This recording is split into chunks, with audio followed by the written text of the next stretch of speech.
meet will be patient with my body. We talk for an hour at first. Simon is charming, an unexpected highlight after a bookstore reading I'd gone to with a coworker. The friends he'd been at the bar with and my friend from work wave at us, comically wink at us, but it doesn't register. We talk for 4 more hours until at some point we realize how late it is, that everyone else has left. Then finally, we kiss. On our first official date a few days later, Simon asks about my neck. "What's that scar from? Is it new?" You should have seen the other guy," I say, which is ridiculous, really, because I despise when people say that. I despise that phrase in particular, and I despise cliched euphemistic cover-ups in general, but I say it anyway. I'm not going to tell this sort of stranger that I look like a regular chicken doll, but actually just had my thyroid cut out. That the cancer had spread from a butterfly-shaped organ we forget helps keep us alive, and asserted itself in several of my lymph nodes. That in a few weeks I'll need radioactive treatment to kill the remaining cancer cells that might be swimming in my neck. Or that I'll be quarantined during the treatment, a biohazard. No way. Once you have a health problem, it's over. It's a comment I both recall hearing and yet can't pin down. A woman, or an amalgam of women, in person, on television, warning me that what happened to her will happen to me. Women who told me about the men who left them, who couldn't handle illness, or just didn't want to, or what's the difference? Young acquaintances whose partners got squeamish the moment health issues came up. Older friends, too, with resigned looks on their faces as they remembered their early 20s. The decades they've spent dealing with their health, and then on top of it, with lovers who ran away. But when I became that 20-something with an array of medical issues, hip surgery, mast cell activation syndrome, Lyme disease, thyroid cancer, an improbable series of health crises that swiftly changed my idea of youth, I realized how many young women deal with the same.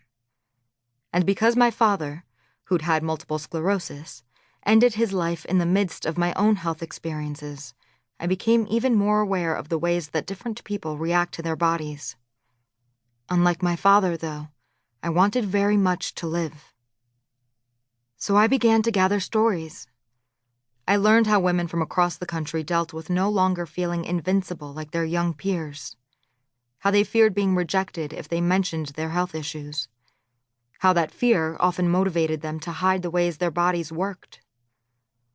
I heard about the actual rejections they'd experienced, in the workplace and in social settings, and how our culture led them to expect the worst even from partners and bosses and friends who seemed to wholeheartedly accept them.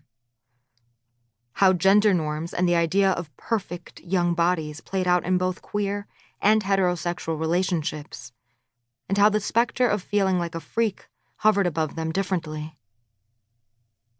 In a 2012 study from the journal Qualitative Social Work, researchers explore young women's reflections on having a serious illness.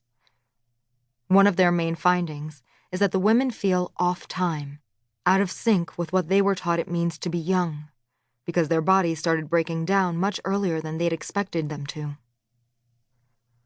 One 33-year-old woman who'd experienced menopausal symptoms from breast cancer treatment put it this way: "The things that happen to an older woman are happening to you at the wrong time."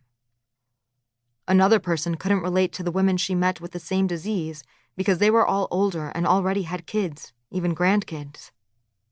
They didn't know what it was like to be the only one struck by serious illness among young, carefree, illness-free friends. And serious illness, the researchers explain, leads some women to renegotiate their expectations for their young adult years and beyond.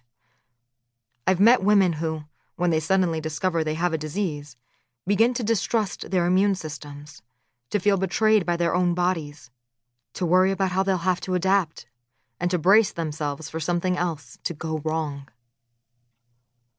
While plenty of people with a disability or health condition don't consider it something wrong at all and would find that term, something wrong, quite problematic, even offensive, it's one of the reactions I've encountered, both in myself and in others. When you're at a party one day and in the hospital the next,